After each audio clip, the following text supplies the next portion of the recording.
Good morning, America. Today is November 24th, 1931. America's most notorious and wanted Prohibition-era criminal, Al Capone, has been brought to justice for good. This time, he has been sentenced to 11 years to federal prison for being guilty on charges of tax evasion and prohibition charges.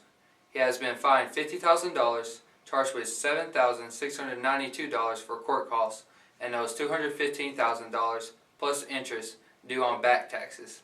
He is currently confined at the Cook County Jail while awaiting his results of his appeals. Now, before an interview with Capone, our public enemy number one, here is some background information. He has controlled the streets of Chicago since the early 1920s.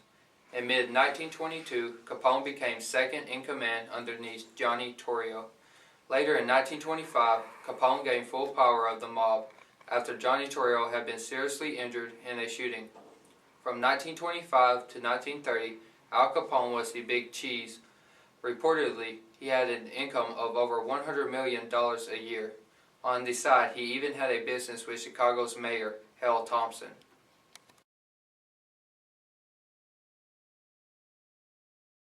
Is it true that you have made over $100 million a year from 1925 to 1930? If so, how?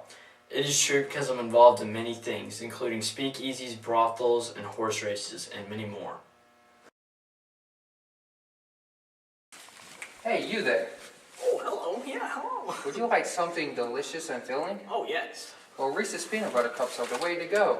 Oh, well, thank you, sir. Thank you. You're welcome. Thank you.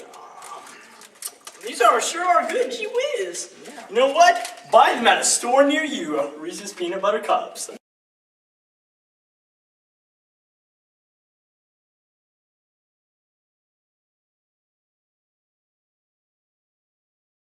It's just then, Harry Houdini has just died.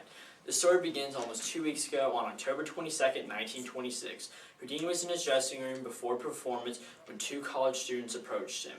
J. Gordon Whitehead, one of the students, questioned Houdini on his ability to withstand any blow to the midsection. Houdini responded, if given the proper time, he could indeed survive any blow to the midsection. Gordon then struck Houdini 4 times. This caused Houdini much pain, but performed despite his 102-degree fever. During the show, he told an assistant to close the curtains. Then instantly he collapsed where he stood. After his collapse, and despite a 104-degree fever, he did not go to the hospital until the next day. He then suffered in the hospital until October 31st, 1926, at which time he died.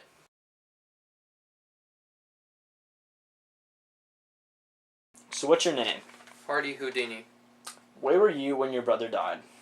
At his bedside in the hospital. What's all of Harry's implements he used for his performances?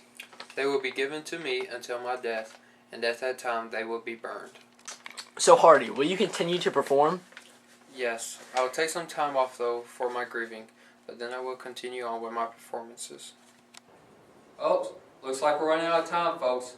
Thank you for tuning in on tonight's broadcast on the capture of Al Capone and the death of Harry Houdini. Catch us tomorrow night, guys. Same time, same network.